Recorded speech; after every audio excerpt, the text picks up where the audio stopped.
নমস্কার, আমি ডায়েটিশিয়ান শ্রেয়া চক্রবর্তী। আজকে একটা বিষয় নিয়ে আলোচনা করতে এসেছি।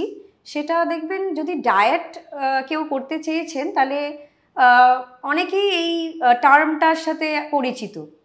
সেটা হচ্ছে মানে ইন্টারনেটে ভাইরাল বা ট্রেন্ডিংও বলা যেতে পারে, দ্যাট ইজ ইন্টারমিটেন্ট ফাস্টিং। কিন্তু প্রচুর মানুষের মধ্যে এটা নিয়ে একটা নানাবিধ একটা পর্যালোচনা চলে যে আদৌ কি এটা আমাদের জন্য সুটেবল কিনা, বা এতক্ষণ না খেয়ে থাকবো তাহলে শরীর খারাপ হয়ে যাবে না তো, মানে এটার হার্মফুল কতটা আর হেলথ বেনিফিটস কতটা আছে, সেটা সবাই নিয়ে একটা মানে একটা দ্বিধাদ্বন্দ্বের মধ্যে থাকে। তো এবার আমরা জেনে নিই যে ইন্টারমিটেন্ট ফাস্টিংটা অ্যাকচুয়ালি কী। তো ইন্টারমিটেন্ট ফাস্টিং হচ্ছে দিনে অনেকটা সময় না খেয়ে থাকা, আর যে সময়টা খাবেন সেই সময়টা গুড ক্যালোরি ইনটেক করা। কারণ দিনে দেখা যায় আমরা অনেক এরকম খাবার খেয়ে নিই যেগুলো প্রচুর হাই ক্যালোরি, কিন্তু সেভাবে ক্যালোরিটা বার্ন করা হয় না।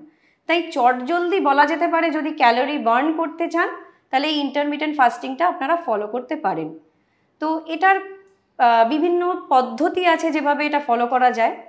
ফার্স্ট হচ্ছে 16:8, মানে 16 ঘন্টা ফাস্টিং আর 8 ঘন্টা ফুড ইনটেক করা, যেগুলো গুড ক্যালোরি। এটা হচ্ছে পার ডে হিসেবে। আর সেকেন্ড হচ্ছে উইকলি হিসেবে একটা আছে, যেটা হচ্ছে 5:2, যেটা হচ্ছে 5 দিন আপনারা নর্মাল খাওয়া দাওয়া করবেন, আর 2 দিন লো ক্যালোরি ইনটেক, যেরকম 500 থেকে 600 ক্যালোরির বেশি ইনটেক না করা। তো এই দুটো পদ্ধতি আমরা মেনলি রেকমেন্ড করে থাকি।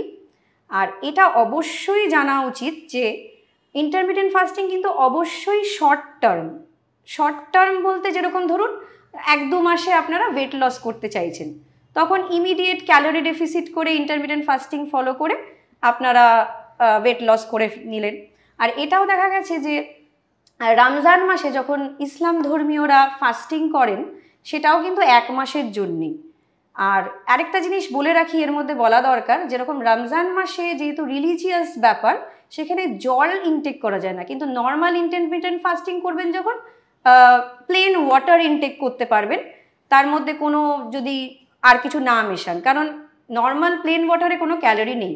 তো এবার আবার ফিরে আসি যে নর্মাল যদি ডায়েটিশিয়ানসরা রেকমেন্ড করেন শর্ট টার্ম ইন্টারমিটেন্ট ফাস্টিংই ফলো করবেন, লং টার্মের মধ্যে যাবেন না, কারণ এতে হিতে বিপরীত হতে পারে, অনেক হার্মফুল এফেক্টস থাকে, যেরকম হচ্ছে আপনার ইরিটেবিলিটি, অ্যানোরেক্সিয়া, তারপরে কার্ডিওভাস্কুলার ডিজিজও দেখা দিতে পারে। এবার আমরা জেনে নিই যে এই ইন্টারমিটেন্ট ফাস্টিংয়ের হেলথ বেনিফিটস কী কী। তো ফার্স্টেই বলে নিই ইন্টারমিটেন্ট ফাস্টিংটা অ্যাকচুয়ালি কী করে। আমাদের শরীরে গ্লুকোজ স্টোর থাকে, তো যখন আমরা ফাস্টিং করছেন ইন্টারমিটেন্ট ফাস্টিংয়ের দরুন, তখন সেই গ্লুকোজ রিজার্ভটা এক্সস্ট করছে বডি ফর এনার্জি প্রোডাকশন, আর তার সাথে সাথে ফ্যাট ব্রেকডাউনও হচ্ছে। এর ফলে কি হচ্ছে, ওয়েট লসে হেল্প করছে। তাছাড়া প্রচুর এনার্জি পাচ্ছে যিনি ইন্টারমিটেন্ট ফাস্টিংটা ফলো করছেন, আর তার সাথে সাথে লেথার্জি, উইকনেস এগুলোও কমে যাচ্ছে। আর এতেও দেখা গেছে যে ফ্যাটি লিভার কমাতে, তারপরে কোলেস্ট্রল রিভার্স করতে, আইবিএসের পেশেন্টসরাও এতে অনেক বেনিফিটেড হয়েছেন।